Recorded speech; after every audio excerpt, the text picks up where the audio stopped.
अस्सलाम वालेकुम स्टूडेंट्स। हम लोग आज अपना पहला चैप्टर स्टार्ट करने जा रहे हैं F4 का। F4 एक ऐसा टॉपिक है, क्योंकि ये पहला चैप्टर है तो हम पहले देख लें कि ये जो सब्जेक्ट है इसका नाम है कॉरपोरेट एंड बिजनेस लॉ।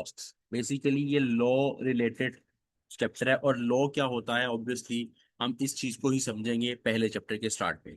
तो हमारे पहले चैप्टर का नाम है इंग्लिश लीगल सिस्टम। देखो यार, मेरी बात सुनो।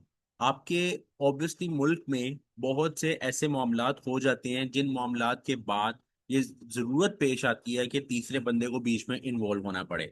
उसमें डिफरेंट सिनेरियो हो सकता है, लड़ाई हो गई, कोई किसी की जंग हो गई, किसी के साथ मसला हो गया, कोई फैमिली इशू हो गया, कोई प्रॉपर्टी इशू हो गया। बहुत से ऐसे इश्यूज होते हैं जो बिजनेस में चल रहे होते हैं। तो भाई अब इन सारे मामलात को हल कैसे किया जाए? इस तरह तो भाई ये जंगल वाला निजाम बन जाएगा, कोई भी किसी को कत्ल कर देगा, कोई भी कानून अपने हाथ में लेके कुछ भी कर देगा। सोचो कि जब अदालतें नहीं होती थी, कोर्ट्स नहीं होते थे, तो किस तरह दुनिया चलती थी?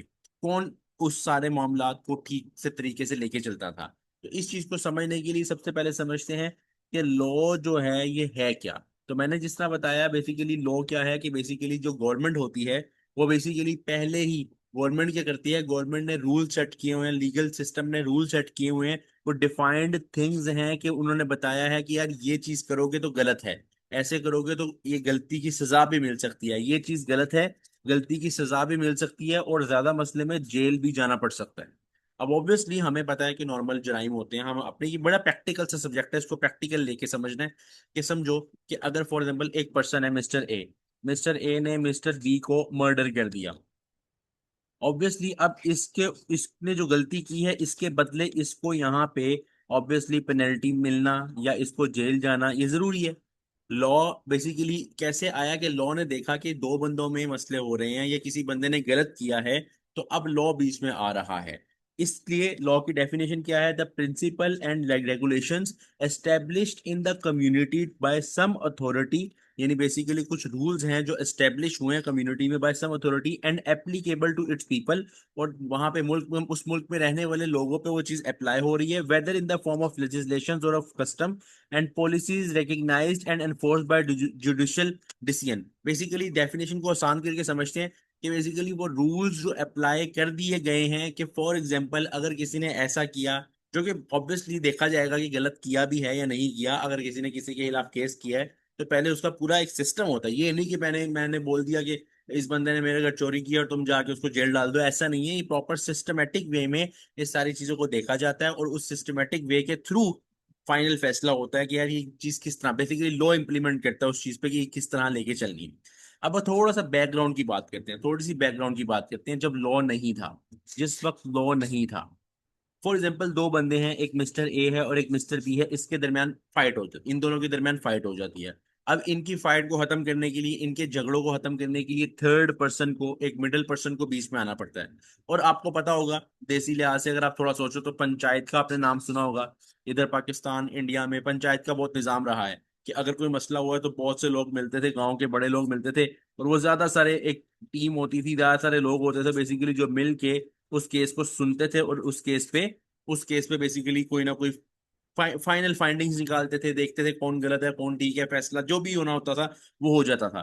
तो पहले ये होता था कि थर्ड पर्सन को बीच में आना पड़ता था उन उस मसले को ठीक करने के लिए। अगर किसी ने किसी का मसला, किसी ने किसी की प्रॉपर्टी हड़प ली है, किसी ने किसी को नुकसान कर दिया है, कोई भी मसला कर दिया है, तो थर्ड पर्सन को बीच में आना पड़ता था, और पंचायत या कोई थर्ड पर्सन आके वो डिसीजन लेता था और फैसला करता था कि कौन गलत है, कौन गलत है। तो बेसिकली वहां पे जरूरत पेश आई कि भाई ये चीजें तो अगर इस तरह होने लग गई कि बस किसी के भी हाथ में कोई भी फैसला है, किसी भी पंचायत के हाथ में फैसला आ गया, तो वो तो अपने मुताबिक फैसला सुनाएगा, वो अपने मुताबिक फैसला सुना देगा। हो सकता है मुल्क के एक हिस्से में वो फैसला जो है वो और हो, मुल्क के दूसरे हिस्से में वो फैसला और हो, इस तरह निजाम चलेगा। इस तरह स्टैंडर्डाइजेशन नहीं आएगी, इस तरह standard way of dealing with people नहीं पता चलेगा। हो सकता है एक गांव में पंचायत बैठ रही है, थोड़े कम नजरिए वाले, कम छोटी सोच वाले लोग हैं, वो फैसला और सुना रहे हैं, जो बड़ी सोच वाले हैं फैसला और सुना रहे हैं। इस तरह बहुत ज्यादा डिस्टिंक्शन, बहुत ज्यादा डिफरेंस आ जाता है, और लॉ एक स्टैंडर्डाइज वे में ना चल पाता।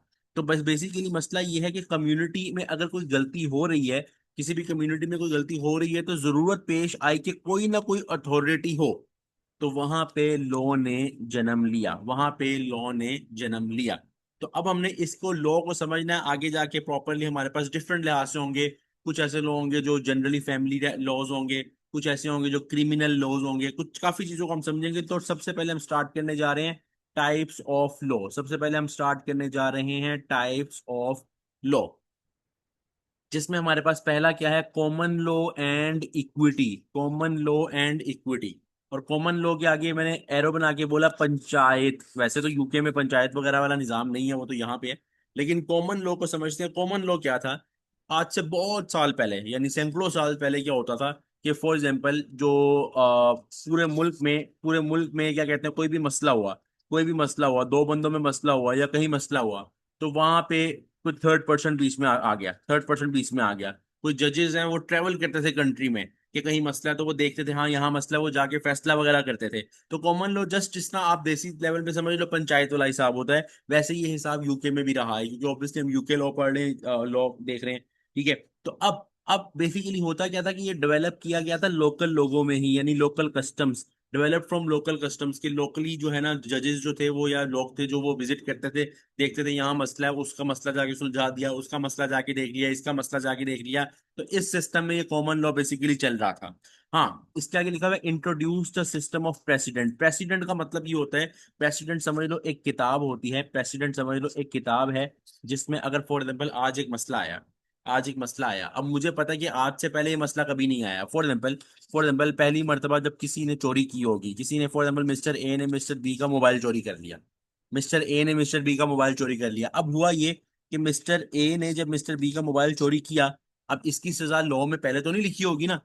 तो अब यहाँ पे सजा बनी गई, सजा बनाई गई कि हाँ यार ये क्या कहते हैं, ये इसकी सजा कोई ना कोई वे में ये सजा होनी चाहिए, इतने साल की सजा होनी चाहिए, ये पैसे, ये डैमेजेस वगैरह होने चाहिए, ये पैसे या उसका नुकसान बनना है और साथ में कुछ डैमेजेस वगैरह पे करने हैं, यानी जो भी उसने नुकसान किया उसके बदले कुछ फाइन वगैरह पे करना है। अब वो रूल जो है वो उस किताब में लिखा गया कि ये रूल है कि for example x y z जो है ना सजा मिलेगी। अब कल को अगर चोरी होगी तो वो वो जो सजा है वो रिपीट होगी, क्योंकि पास्ट में ऐसा हुआ था, तो उस किताब में लिखा हुआ है। तो वो किताब बेसिकली प्रेसिडेंट है, तो लिखा हुआ है कि introduce the system of president. Basically common law में ये प्रेसिडेंट का सिस्टम इंट्रोड्यूस हुआ कि एक चीज को लिख लिया गया, और कल को अगर सेम मसला वापस रिपीट हुआ तो उन्होंने कहा हाँ हाँ ये पहले भी ये मसला हुआ था, इसकी सजा ये एक्स वाई जेड मिली थी, अब दोबारा ये सजा मिलेगी। तो ये सिस्टम बेसिकली इंट्रोड्यूस हुआ कॉमन लॉ में। The only remedy is damage. अच्छा, यहाँ पे रेमेडी, रेमेडी का मतलब सजा सिर्फ ये थी कि डैमेज पे करना है, यानी कि जो भी नुकसान है, जो भी बोल दिया गया, जो भी कॉमन लॉ में जो थर्ड पर्सन उसने बोल दिया, तो उसको वो पूरा करना पड़ेगा। जज ने बोल दिया कि फॉर एग्जाम्पल ये जो है ना आपको अमाउंट पे करनी है, आपने गलती किया, आपने ये मसला किया, आपको अमाउंट पे करनी है, तो वो अमाउंट पे करनी ही करनी है। May be rigid and inflexible. May be rigid and inflexible का मतलब कि जो बोला गया, जो बोल दिया, अब वही होगा, उसमें अगले बंदे का सुना नहीं जाएगा। यानी कि इतना ज्यादा अगले को छूट नहीं दी जाती कि तुम बताओ, तुमने क्यों किया ऐसा। इसमें बस ये कि सजा है चोरी। फॉर एग्जाम्पल एक बंदे ने चोरी की, अब ऑब्वियसली एक बंदा चोरी कर रहा है इसलिए कि उसके घर में मसला है, और एक बंदा चोरी कर रहा है जो जो आदि मुजरिम है। तो दोनों में है तो चोरी, सजा तो बनती तो सेम ही, आप भी समझो कि सेम बनती है। लेकिन बात ये है कि ये लोग, ये कॉमन लॉ में इस चीज को प्रॉपरली सुना नहीं जाता था। अब होता क्या था, कॉमन लॉ में जजेस जो थे ट्रेवल करते थे अराउंड द कंट्री। जजेस ट्रेवल अराउंड द कंट्री और अप्लाई करते थे प्रेसिडेंट, वो जो प्रेसिडेंट बनाया होता था कि हाँ ये रूल पहले ये सजा मिली थी, उसको अप्लाई करते थे। और रिजल्ट्स कभी कभार गलत होते थे, ठीक नहीं होते थे। रिजल्ट्स में इनफ्लेक्सिबिलिटी बहुत होती थी। अगर फॉर एग्जाम्पल किसी की चोरी साबित हुई है, तो उसमें लेवल ऑफ प्रूफ कि वाकई चोरी है, अगले बंदे की बात समझो कि कहना क्या चाह रहा है, अगला बंदा क्या कहना चाह रहा है, इस चीज को बेसिकली थोड़ा सा ये रिजिड था। इस हल के लिए कि अब मसला तो पड़ गया, अब ये तो हुआ कि फॉर एग्जाम्पल एक जगह पे बैठे एक बंदा गया, उसने फैसला सुनाया, प्रेसिडेंट को देके फैसला सुनाया, लेकिन हो सकता है कि वो उसने अगले बंदे की बात नहीं सुनी, उसने अगले बंदे के मौकिफ नहीं सुना, उसने अगले बंदे की पूरी स्टोरी नहीं सुनी, और बात कर दी और बोल दिया हाँ ये डैमेज पे करना है तो करना है। तो अब यहाँ मसला आ गया। अब मसला ये था कि इसको फिर सही स्टैंडर्डाइज वे में लेके जाया जाए। तो इसके आगे फिर इसको डील करने के लिए जो चीज आई वो है इक्विटी। मतलब आसान लफ्जों में समझो, सबसे पहले कॉमन लॉ था, और इक्विटी तकरीबन 200-300 साल बाद जाके, कॉमन लॉ के 200-300 साल बाद जाके इक्विटी वाला कॉन्सेप्ट आया। और इक्विटी में बेसिकली क्या था, इक्विटी में बेसिकली ज्यादा फेयरनेस थी, introduction of fairness into English legal system. Basically equity क्या था, ज्यादा ज्यादा फेयरनेस, ज्यादा अदल, ज्यादा बेहतर तरीके से उस चीज को हैंडल करना था इक्विटी में। अब इक्विटी को समझते हैं तो कॉमन लॉ हमने समझा एक जनरल एक इनफॉर्मल सा मामला था। लोकल कस्टम्स जो थे उन्होंने बनाए हुए थे कि हाँ रूल बनाए हुए थे कि ऐसे होगा तो इसकी ये सजा होगी, इसकी ये सजा, और बड़ा स्ट्रिक्ट और बड़ा रिजिड था। अब अगले की बात सुनी जाए, प्रॉपर निजाम सुना जाए। अगर फॉर एग्जाम्पल वो गलत फैसला कर दें, फॉर एग्जाम्पल अगर कॉमन लॉ ने गलत फैसला सुना दिया, अब एक मिस्टर ए है, उसके खिलाफ एक गलत फैसला हो गया, अब वो परेशान है कि मैं क्या करूं, तो वो तो फंस गया, वो तो कुछ कर ही नहीं सकता। वो अपनी बात आगे कहाँ लेके जाएगा? वो अपनी बात वो समझता कि यार कॉमन लॉ ने मेरा फैसला गलत दिया है, तो वो कहाँ जाएगा? तो उसको जाना पड़ेगा इक्विटी में। तो इक्विटी क्या है? Developed as a petition by party who felt the common law had led to injustice. अगर उसे लग रहा है कि यार कॉमन लॉ ने इनजस्टिस किया है, तो वो उनके पास इक्विटी के पास जा सकता है, इक्विटी के पास जा सकता है। It is more flexible than the common law. ये कॉमन लॉ से ज्यादा फ्लेक्सिबल है इक्विटी। इक्विटी क्या है? थोड़ी फ्लेक्सिबल है, सुनता है अगले की बात, सारा केस समझता है। चाहे ये मसला था, इक्विटी इस तरह है। It introduce new discretionary remedies. मैं यानी कि वहां तो ये है कि आपको रेमेडी में डैमेज ही पे करना पड़ेगा, डैमेज पे करना पड़ेगा, यानी आपको कोई ना कोई एक्स्ट्रा अमाउंट पे करनी पड़ेगी, बस फिक्स है।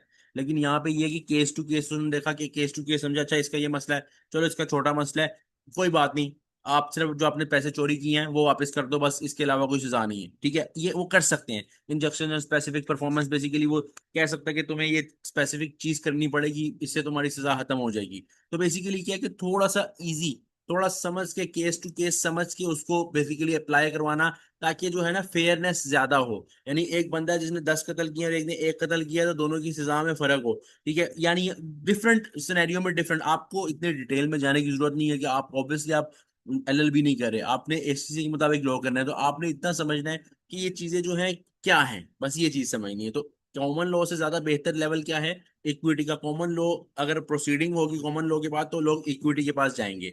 उसके बाद it is concern with fairness, obviously fairness पे, therefore will not be granted if there is undue delay in bringing the case, और if the petitioner has himself acted unfairly, और where there is no mutually no mutuality both party should. वो कह रहा है कि चूंकि ये fairness fairness पे बिलीव करता है, तो इसीलिए अगर कोई केस कोर्ट में लेके इनके पास लेके जाने में डिले कर दे यानी का डिले कर दे, तो ये काम नहीं करता, ये बेसिकली ऑन द टाइम सुनता है। उसके अलावा अगर फॉर एग्जाम्पल जो बंदा है, जो बंदा लेके जा रहा है केस, वो खुद ही झूठ बोल रहा हो, बल्कि वो मतलब फॉर एग्जाम्पल मैं केस लेके चला गया और मैं खुद ही मुजरिम हूँ, मुझे पता है मैं मुजरिम हूँ, और मैं जाके केस ले गया इनके पास, तो फिर ये ऑब्वियसली अगर उनको साबित हो गया कि मैं केस ले गया हूँ, तो वो ऑब्वियसली मसला नहीं चलेगा। और where there is no mutuality, यानी ऑब्वियसली बोथ पार्टीज जो है ना वो केस लेके जाएंगी। मैं एग्जांपल से समझाता हूँ कि फॉर एग्जांपल ये इक्विटी है, अब ये नहीं होगा कि मैं अकेला यहाँ पे केस लेके चला गया, मेरे सामने जिसके खिलाफ केस है, जो दो बंदों में मसला है, दोनों को कोर्ट में केस लेके जाना पड़ेगा, फिर जाके वो बात सुनी जाएगी। तो बेसिकली बात क्या है कि इक्विटी थोड़ा सा एडवांस लेवल है, एडवांस लेवल है किसका? इक्विटी थोड़ा एडवांस लेवल है। जो हमने यहाँ पढ़ा कॉमन लॉ, कॉमन लॉ एक इनफॉर्मल था, और उसको थोड़ा फॉर्मल बनाने के लिए, थोड़ा अपग्रेड करने के लिए इक्विटी का निजाम लाया गया। अब हमारे पास कुछ और टर्म्स हैं, जिस तरह के प्राइवेट लॉ और पब्लिक लॉ। इसको समझते हैं, प्राइवेट लॉ और पब्लिक लॉ क्या होता है। देखो प्राइवेट लॉ बेसिकली क्या होता है कि अगर दो बंदों के दरमियान मसला हो गया, दो बंदों के दरमियान मसला हो गया, तो फॉर एग्जाम्पल मेरे और मेरे हमसाए नेबर के दरमियान लड़ाई हो गई, कोई मसला हो गया, हम में से किसी ने एक दूसरे का नुकसान कर दिया, तो अब यहाँ पे जो लॉ अप्लाई होगा वो प्राइवेट लॉ है, क्योंकि प्राइवेट दो इंडिविजुअल्स में मसला हुआ उसको देखने के लिए प्राइवेट लॉ। और पब्लिक लॉ में क्या होता है, वो उसमें स्टेट इन्वॉल्व होती है। पब्लिक लॉ ये होता है फॉर एग्जाम्पल एक बंदा है जिसने दूसरे बंदे का मर्डर कर दिया, अब यहाँ पे पुलिस आके इसको पकड़ेगी, स्टेट इन्वॉल्व हो गई, स्टेट इसके खिलाफ केस करेगी, स्टेट बोलेगी इसने गलत किया तो इसको ये सजा, जो भी सजा मिलनी है उस चीज को, ये है पब्लिक लॉ। आसान लफ्जों में समझो कि पब्लिक लॉ वो होता है जिसमें स्टेट खुद इन्वॉल्व हो जाए, और प्राइवेट लॉ वो होता है जो सिंपल जो इंडिविजुअल्स के दरमियान मसला हो। यानी यहाँ पे अगर फॉर एग्जाम्पल किसी ने मेरा नुकसान किया, तो मैं कोर्ट में केस ले गया, अब उस जिस के खिलाफ मैं केस कर रहा हूँ वो, मैं कोई ऑब्वियसली स्टेट नहीं हूँ, मैं तो एक प्राइवेट पर्सन हूँ। प्राइवेट पर्सन किसी दूसरे प्राइवेट पर्सन के खिलाफ केस कर रहा है, ये क्या है? Private law. यहाँ पे जो लॉ आएगा, लॉ इंप्लीमेंट होगा, वो प्राइवेट लॉ होगा। अब पब्लिक लॉ की मैं बात करने लगूँ, पब्लिक लॉ, यहाँ पे पब्लिक लॉ की मैं बात करने लगूँ with in public law. Public law में डिफरेंट कैटेगरीज हैं, पब्लिक लॉ में डिफरेंट कैटेगरीज हैं, जिसमें क्रिमिनल लॉ भी है, अभी हम ये सारा पढ़ेंगे। क्रिमिनल लॉ है, कॉन्स्टिट्यूशनल लॉ है, एडमिनिस्ट्रेटिव लॉ है, सोशल वेलफेयर लॉ है। यानी बेसिकली डिफरेंट कैटेगरीज है पब्लिक लॉ में, जिसमें ऑब्वियसली कौन इन्वॉल्व होगा, स्टेट खुद इन्वॉल्व होगी, जिसके मसला स्टेट सुन रहा होगा, स्टेट देख रहा होगा। और स्टेट बेसिकली अगर किसी को एफआईए, फॉर एग्जाम्पल पाकिस्तान में एफआईए जाके किसी को पकड़ लेती है, तो इसका मतलब स्टेट ने जाके अगले बंदे को पकड़ा।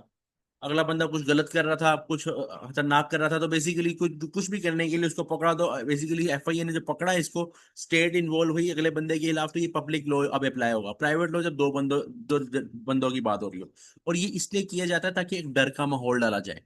ये किया इसलिए किया जाता है कि ताकि अगर कल को फॉर एग्जाम्पल सोचो, खुद ही सोचो कि अगर फॉर एग्जाम्पल एक बंदे ने नुकसान किया, मर्डर किया, और स्टेट ने कोई एक्शन नहीं लिया, तो कल को क्या होगा, हर कोई मर्डर करना शुरू हो जाएगा। मर्डर करना बहुत आसान हो जाएगा। तो बेसिकली क्राइम को खत्म भी तो करना है ना, क्रिमिनल्स को मिनिमाइज भी तो करना है। तो उसको उसके लिए बेसिकली फिर पब्लिक को इन्वॉल्व होना पड़ता है। इसीलिए ये इफेक्टिव क्या लिखा हुआ है, इफेक्टिव ऑन होल कंट्री, क्योंकि ऑब्वियसली पूरी कंट्री को बता दिया जाएगा कि अगर तुमने कुछ गलत किया तो तुम्हारे खिलाफ भी ये सजा हो सकती है, तुम्हें भी ये सजा दी जा सकती है।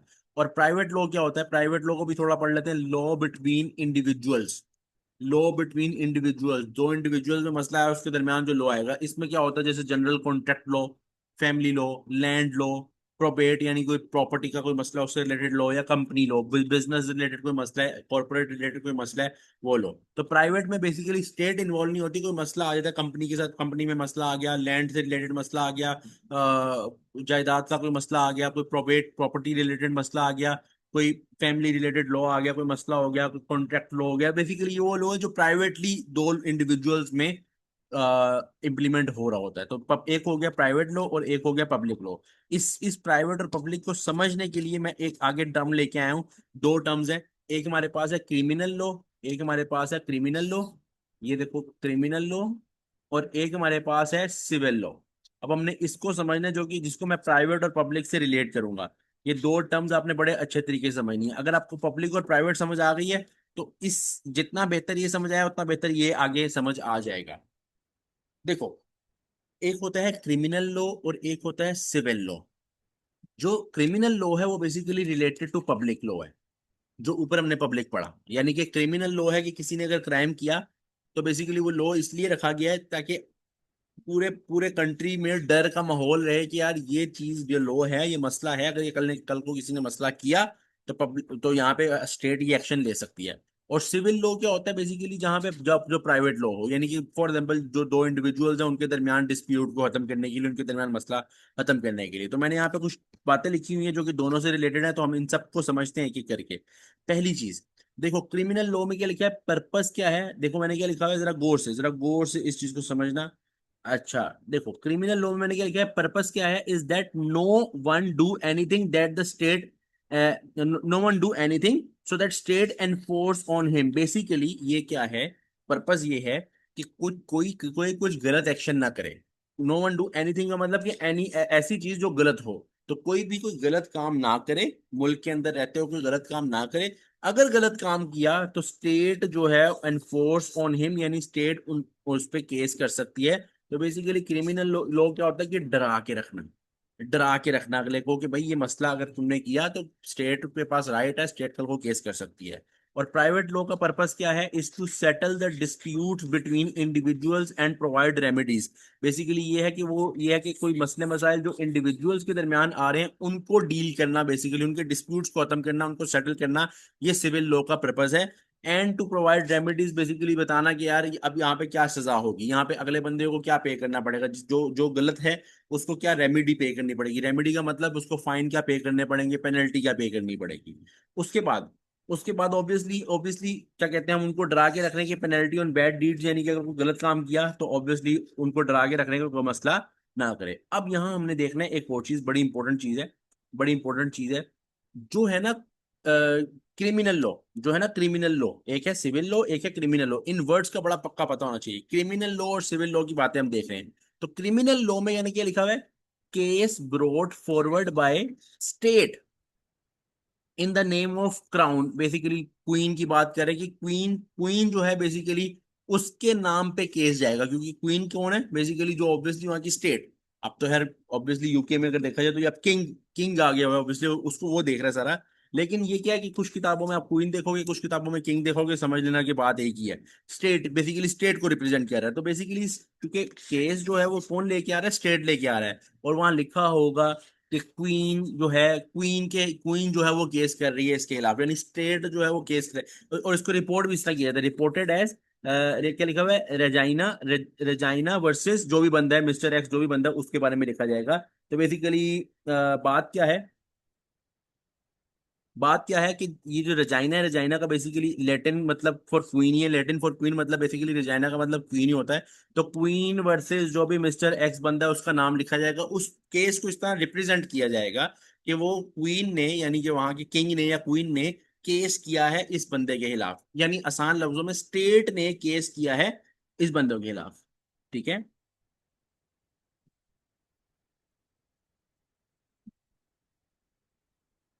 अच्छा, कि स्टेट ने केस किया है इस बंदे के खिलाफ, ठीक है। तो रेजाइना, रेजाइना मतलब क्वीन, क्वीन वर्सेस या स्टेट वर्सेस उस बंदे के खिलाफ केस होगा। केस कौन ला रहा है, स्टेट ला रही है, स्टेट केस। बहुत आसान लफ्ज में बताऊं, केस कौन कर रहा है, कौन कर रहा है, स्टेट कर रही है उस बंदे के खिलाफ जिसको पकड़ा है, जिसको पकड़ा है। यहाँ पे ये लिखा हुआ है केस ब्रॉट बाय, यानी कि सिविल लॉ में लिखा हुआ है brought by Clement who is seeking remedy. Basically case Clement क्या होता है मैं समझ आता हूँ। फॉर एग्जाम्पल ये बंदा है मिस्टर ए, मिस्टर ए ने मिस्टर बी के साथ कुछ बुरा किया, मिस्टर ए ने मिस्टर बी के साथ कुछ बुरा किया, उसकी कोई चीज चोरी कर ली, उसको मारा, उसको उसकी बाइक को जाके तोड़ दिया, कुछ भी किया। अब मिस्टर ए वो बंदा है जिसने गलत किया, और मिस्टर बी वो बंदा है जिसका गलत हुआ। तो मिस्टर बी ने मिस्टर ए के खिलाफ केस कर दिया। अब केस करने वाले को बोलते हैं क्लेमेंट, केस करने वाले को बोलते हैं क्लेमेंट। और जिसके खिलाफ केस होता है उसे हम बोलते हैं डिफेंडेंट। डिफेंडेंट, क्लेमेंट और डिफेंडेंट। तो यहाँ पे केस कौन कर रहा है, मिस्टर बी। तो क्या लिखा हुआ है, केस ब्रॉड बाय क्लेमेंट। ये टर्म्स बड़ी आपकी याद रखनी है। Clement who is seeking remedy, जो कह रहा है मेरा नुकसान भरो। रेमेडी का मतलब वो कह रहा है मेरा नुकसान भरो। जैसे जो भी बनते हैं, फॉर एग्जाम्पल एक mister brown versus mister x, यहाँ पे रिपोर्ट किस तरह किया जाएगा, यहाँ पे रिपोर्ट किस तरह किया जा रहा था, रजाइना वर्सेस बंदा। ठीक है। और यहाँ पे mister brown versus mister x general नाम लिखे कि दो बंदों में केस है, उनके नाम लिखे जाएंगे। इस तरह केस ब्रॉड फॉरवर्ड होगा। इसके बाद अगर देखा जाए, इसके बाद अगर देखा जाए, ये हमने दो पॉइंट्स पढ़े हैं। इसके बाद क्या लिखा हुआ है, burden of proof. Burden of proof का मतलब क्या है, बर्डन ऑफ प्रूफ का मतलब ये है कि कौन प्रूफ करेगा कि वो अगला बंदा गलत है। यानी कि कौन प्रूफ करेगा कि अगला बंदा गलत है। जैसे मैं एग्जांपल देता हूं, अगर मैं बोलता हूं कि यार ये बंदा गलत है, तो प्रूफ अगले बंदे को करना है क्या कि वो गलत है, ऑब्वियसली मुझे प्रूफ करना है ना कि ये गलत क्यों है। तो बर्डन ऑफ प्रूफ प्रूफ किस पे है, प्रोसिक्यूशन पे है। प्रोसिक्यूशन का मतलब स्टेट के ऊपर ये बर्डन है कि उसने प्रूफ करना है। स्टेट अगर फॉर एग्जाम्पल मिस्टर किसी ने किसी का मर्डर किया है, तो स्टेट इसको प्रूफ करेगी, स्टेट प्रोसिक्यूशन उसको प्रूफ करेगा कि हाँ मैं बता रहा हूँ इसने मर्डर किया, ये प्रूफ है। तो वो प्रूफ करेगा, बेसिकली प्रूफ करेगा बेसिकली कौन, प्रोसिक्यूशन। और यहाँ पे बर्डन ऑफ प्रूफ किस पे होगा, क्लेमेंट पे होगा। क्लेमेंट बेसिकली जो केस कर रहे हैं, मिस्टर ए ने मिस्टर बी है बुरा किया, मिस्टर बी अगर केस कर रहे हैं, तो अब बर्डन ऑफ प्रूफ किसके पास है, क्लेमेंट के ऊपर है, क्लेमेंट के ऊपर है। हाँ, लेकिन यहाँ पे एक दो बातें लिखी हैं, क्या लिखा हुआ है, हाई स्टैंडर्ड ऑफ प्रूफ। यानी जो प्रूफ करना है यहाँ पे बहुत हाई स्टैंडर्ड होना चाहिए। यानी यहाँ पे ये है कि जरा भी कोई मसला ना हो, प्रूफ हैवी प्रूफ में मिलाओ। जबकि यहाँ पे अगर फॉर एग्जांपल मिस्टर बी ने मिस्टर ए के खिलाफ केस किया, तो यहाँ पे अगर उसने कब बोला कि मेरा मेरे साथ इसने गलत किया है, तो वो ज्यादा प्रूफ नहीं मांगेंगे, लॉ आपसे ज्यादा प्रूफ नहीं मांगेगा। प्रूफ का मतलब ये है कि मांगेगा ओवर द टाइम, लेकिन यहाँ पे इतना स्टैंडर्ड नहीं है जितना स्टैंडर्ड ऑफ प्रूफ यहाँ पे होना चाहिए। जितना स्टैंडर्ड ऑफ प्रूफ, क्योंकि वहां पे आप क्रिमिनल बना रहे हो अगले को, अगले को आप क्राइम के जुराइम ऑब्वियसली मुजरिम बना रहे हो। तो फिर स्टेट को बड़ा सही प्रूफ देने पड़ते हैं, हैवी तरीके से प्रूफ लाने पड़ते हैं, क्योंकि स्टेट को उसका जानने वाला बंदा तो नहीं है जो प्रूफ ला देगा। जबकि अगर यहाँ पे वैसे दो बंदों में लड़ाई हो जाए, तो ऑब्वियसली पता है लड़ाई हो सकती है, तो वहां पे वो बता देते हैं यार ये मसला है। तो यहाँ पे स्टैंडर्ड ऑफ प्रूफ जो है इतना ज्यादा नहीं होता जितना यहाँ पे स्टैंडर्ड ऑफ प्रूफ ज्यादा होता है। उसके बाद ऑब्वियसली यहाँ पे जो है वो जो अपना क्या कहते हैं, अगर देखा जाए तो यहाँ पे थ्रेट ऑफ पनिशमेंट है। बेसिकली क्या है, क्रिमिनल लॉ की अगर बात की जाए, तो वहां पे बेसिकली डराया जाता है कि आपको पनिश कर दिया जाएगा, आपको पनिशमेंट मिलेगी। अब वो पनिशमेंट चाहे वो फाइन की सूरत में है, चाहे वो जेल की सूरत में है, ये बेसिकली थ्रेट दिया जाता है क्रिमिनल लॉ में। सिविल लॉ में क्या है, नॉर्मली जो है ना वो फाइनेंशियल कंपनसेशन होती है कि दो लोगों में मसला हुआ, तो जो जिसने मसला किया है उसको कल को फाइन भरना पड़ सकता है, फाइनेंशियल पैसे देने पड़ सकते हैं।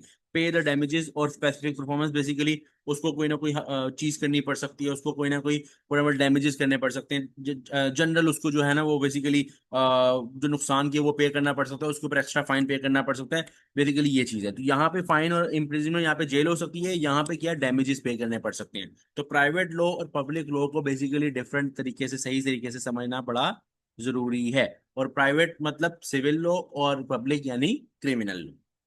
अच्छा, अब हमारे पास यहाँ पे एक टेस्ट योर अंडरस्टैंडिंग है, इसको देखते हैं, which one of the following statement is correct.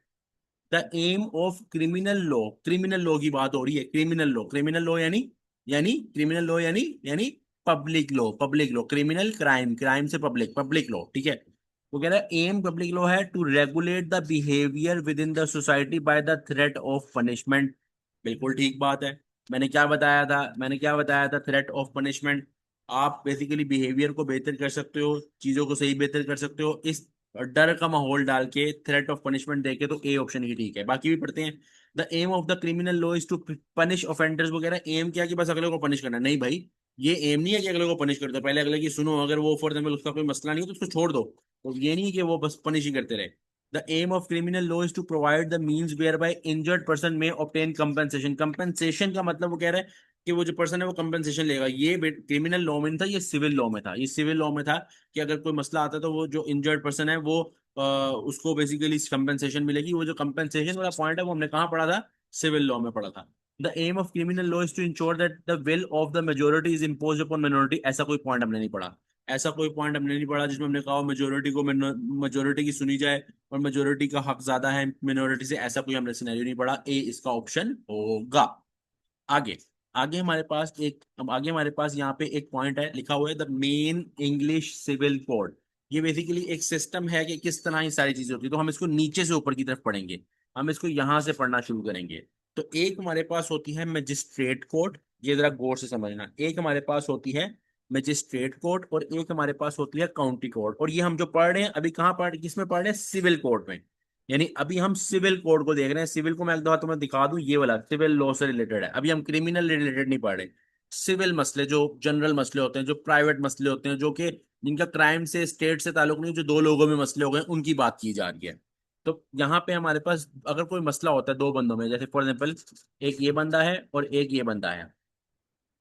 अब मजिस्ट्रेट कोर्ट और काउंटी कोर्ट, यहाँ पे दो कोर्ट्स हैं।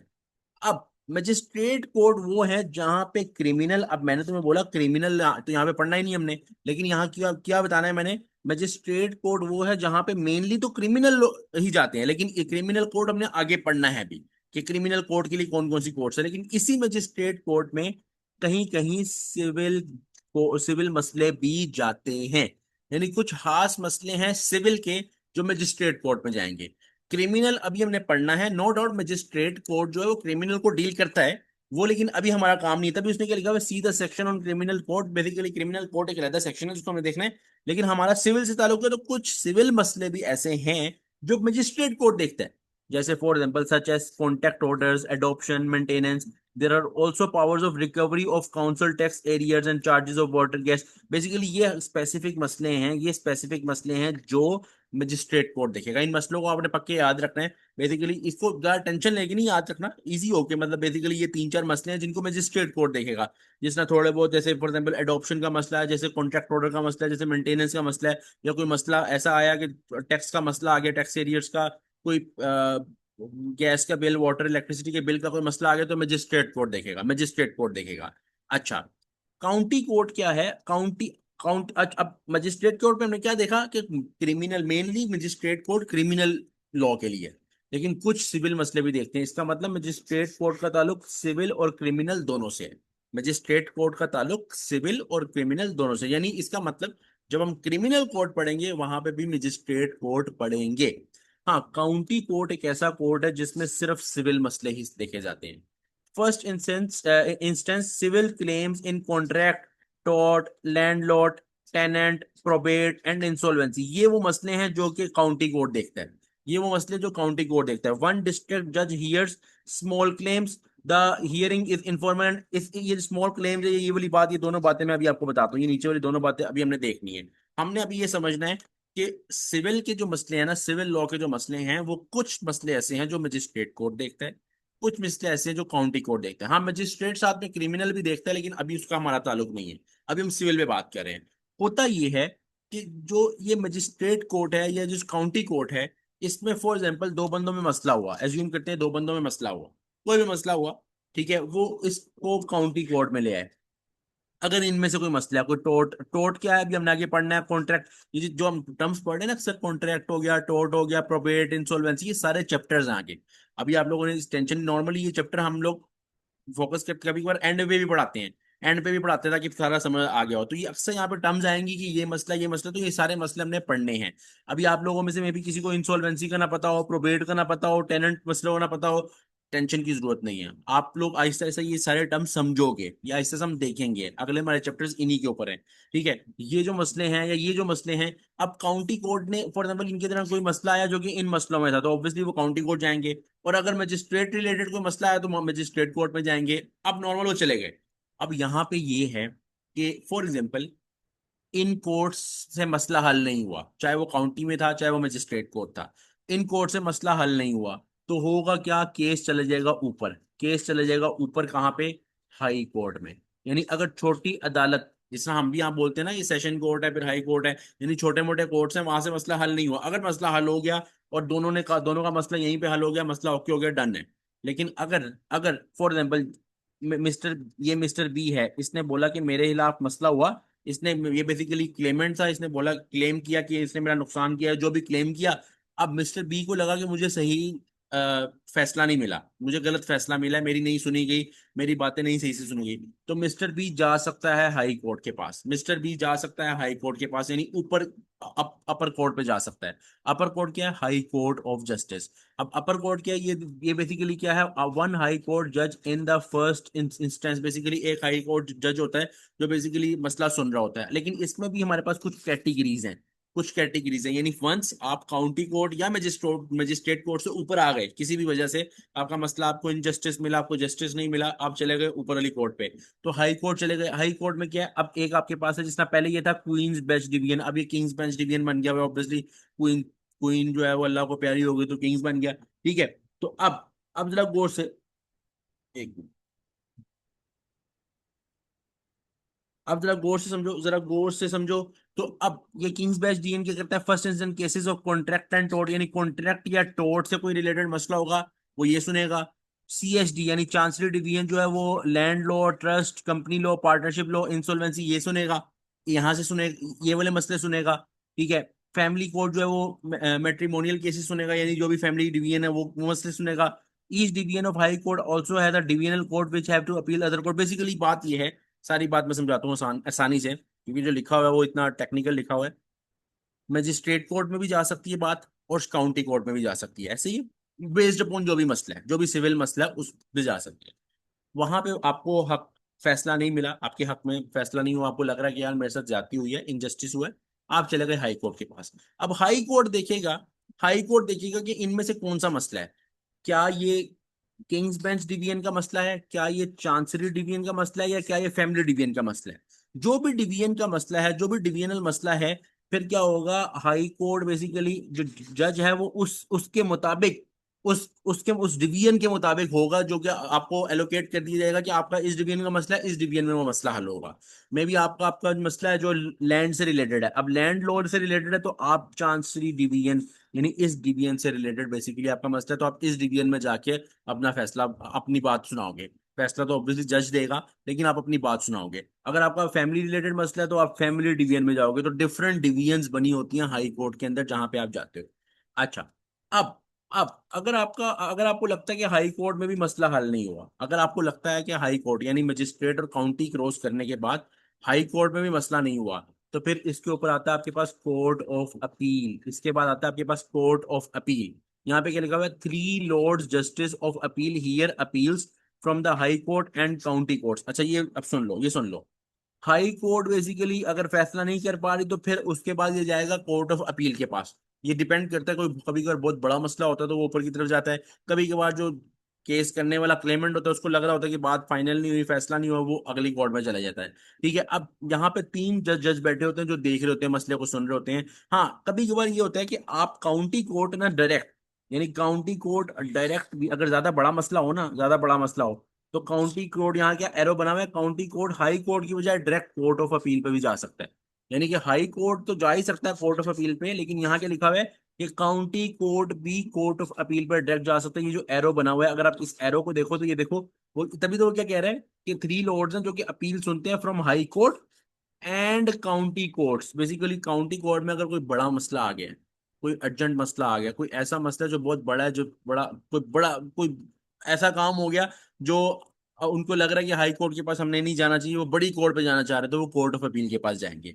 इस कोर्ट ऑफ अपील के पास बाद भी एक सबसे बड़ी, एक इंडिविजुअल, एक इंडिपेंडेंट कोर्ट होती है जिसका नाम है सुप्रीम कोर्ट, जो कि पाकिस्तान में भी ऑब्वियसली है। सुप्रीम कोर्ट क्या करती है, सुप्रीम कोर्ट में 5 जज होते हैं जो फैसला सुन रहे होते हैं, और ये क्या करती है, ये कोर्ट ऑफ अपील, ये कोर्ट ऑफ अपील की भी फैसले सुनती है। और एक और बात बता दूं, हाई कोर्ट से डायरेक्ट फैसला भी यहाँ जा सकता है। अब आप लोग बोलोगे काफी कंफ्यूजन हो रही है, तो मैं आपको यहाँ पे आसान करके बताता हूँ। एक होती है मजिस्ट्रेट कोर्ट, एक होती है काउंटी कोर्ट, राइट। इन दोनों के मसले कहाँ जाते हैं, इन दोनों के मसले नॉर्मली कहाँ जाते हैं, हाई कोर्ट में। इन दोनों के मसले हाई कोर्ट में जाते हैं। हाई कोर्ट का मसला जाता है कोर्ट ऑफ अपील में, कोर्ट ऑफ अपील में। लेकिन ये जो काउंटी कोर्ट है, ये भी कोर्ट ऑफ अपील में फैसला आगे मसला लेके जा सकता है। और कोर्ट ऑफ अपील ने आगे फैसला देना होता है सुप्रीम कोर्ट को, और ये जो हाई कोर्ट है यहाँ से डायरेक्ट भी सुप्रीम कोर्ट को जा सकता है, डिपेंडिंग अपॉन कैसा केस है। अब ये ऐसा नहीं है कि मजाक चलता रहता है, ये depending upon case to case ये चीजें मैटर कैरी होती हैं। अगेन आपको टेंशन नहीं लेनी कि कब यहाँ से डायरेक्ट वहां जा रहा है या कब ऐसे इस रूट से जा रहा है, आपने बस समझना कि इस तरह जा सकता है, ये उसको सुना सकता है बात, ये इससे अगले आगे वाला कोर्ट ये वाला हो सकता है। यहाँ तक स्टूडेंट्स क्लियर है?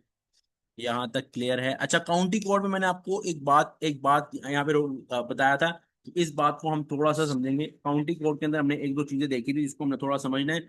उसमें क्या लिखा हुआ है, उसमें लिखा हुआ है, काउंटी कोर्ट में लिखा हुआ है कि वन डिस्ट्रिक्ट जज हियर, ये तो है बताया हुआ कि एक जज होता है। यहाँ क्या लिखा हुआ है, वन सर्किट जज हियर्स मोस्ट फास्ट ट्रैक सम मल्टी ट्रैक केसेस। तो बेसिक क्या है बेसिकली, थोड़ा समझते हैं इसको। हमारा ना बेसिकली एक ट्रैक सिस्टम होता है जिसको हम बोलते हैं थ्री ट्रैक सिस्टम। ये पूरी बात यहाँ छोड़ो, मैं तुम्हें वैसे ही बताता हूँ।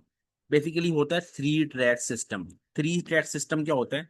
Three track system basically categories बनाई गई हैं कि केस किस लेवल का आ रहा है आपके पास, केस किस लेवल का, यानी जो भी क्लेम आया है वो किस लेवल का आपके पास रिसीव हो रहा है, जिस बंदे ने केस किया है वो किस लेवल का केस है। तो इसमें हमारे पास तीन कैटेगरीज हैं, हमारे पास इसमें तीन कैटेगरीज हैं। एक कैटेगरी हमारे पास है स्मॉल क्लेम ट्रैक्स, जिनकी वैल्यू 10,000 पाउंड से कम है। यानी कि अगर तो केस छोटा है, छोटे केस की यहाँ पे डेफिनेशन ये है 10,000 पाउंड से कम का केस है, तो स्मॉल क्लेम ट्रैक्स को तो काउंटी कोर्ट खुद डील कर लेगा। यानी एक मसला, मिस्टर ये पार्टी दोनों बंदे आए हैं इसके पास, काउंटी कोर्ट के पास, काउंटी कोर्ट क्या करेगा, स्मॉल क्लेम ट्रैक्स खुद ही डील कर लेगा। तभी यहाँ पे क्या लिखा हुआ है, ये मैं ये आप पढ़ा देता हूँ तुम्हें, आप पढ़ा देता हूँ तुम्हें, ये देखो ये लिखा हुआ है, वन डिस्ट्रिक्ट जज hear small claims, small claims सुनेगा। The hearing is informal and no cost are rewarded. Basically ये है कि ये छोटा मोटा केस होता है जो बड़ी फास्ट तरीके से हल हो जाता है। फिर एक होता है फास्ट ट्रैक, एक होता है फास्ट ट्रैक।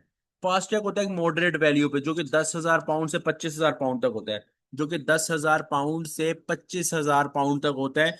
इसमें क्या होता है, इसकी बात क्या हो रही है कि ये बेसिकली काउंटी कोर्ट खुद भी सुन लेता है, काउंटी कोर्ट खुद भी सुन लेते हैं, या फिर काउंटी कोर्ट जो है ना, वैसे तो काउंटी कोर्ट जो है ना वो सुन लेता है, लेकिन इसमें ये होता है कि कई केसेस फास्ट ट्रैक के हाई कोर्ट पे चले जाते हैं डायरेक्ट, यानी वो सुनते हैं। और एक होते हैं मल्टी ट्रैक जो क्लेम्स होते हैं, ये होते हैं अगर 25,000 पाउंड से भी ज्यादा, अगर 25,000 पाउंड से भी ज्यादा बड़ा केस हो, इतना क्लेम आया हो, क्लेम रिसीव हुआ हो, 25,000 पाउंड से भी बड़ा मसला हो, तो वो ज्यादातर हाई कोर्ट खुद ही सुनता है।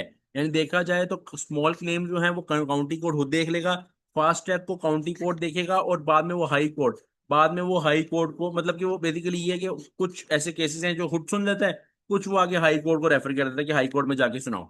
और मल्टी ट्रैक वो है जो कि हाई कोर्ट को ही, यानी हाई कोर्ट को ही ज्यादातर ज्यादातर हाई कोर्ट, बहुत कम ऐसे केस होते हैं मल्टी ट्रैक के जो क्राउन कोर्ट जो है ना, वो काउंटी कोर्ट जो है ना, सॉरी, खुद डील कर ले। बहुत कम केसेस होते हैं जो काउंटी कोर्ट मल्टी ट्रैक खुद कर लें। ये तीन कैटेगरीज हैं जिसको आपने समझना है, small claim tax, fast tax और मल्टी टैक्स। ये हमारा बेसिकली सिस्टम है सिविल कोर्ट्स का, इंग्लिश सिविल कोर्ट्स का। अब हमने इसके बाद जाना है टुवर्ड्स क्रिमिनल लॉ, कि क्रिमिनल लॉ में क्या हिसाब किताब होता है। कि यहाँ तक तुम लोग रिवाइज करो, यहाँ तक तुम लोग प्रॉपरली इसको समझो। इंशाल्लाह नेक्स्ट क्लास में हम क्रिमिनल लॉ को भी देखेंगे और आगे भी पढ़ेंगे, इस चैप्टर को कंप्लीट करेंगे। यहाँ पे क्लास में एंड करूँ, अपना ख्याल रखो, अल्लाह हाफिज।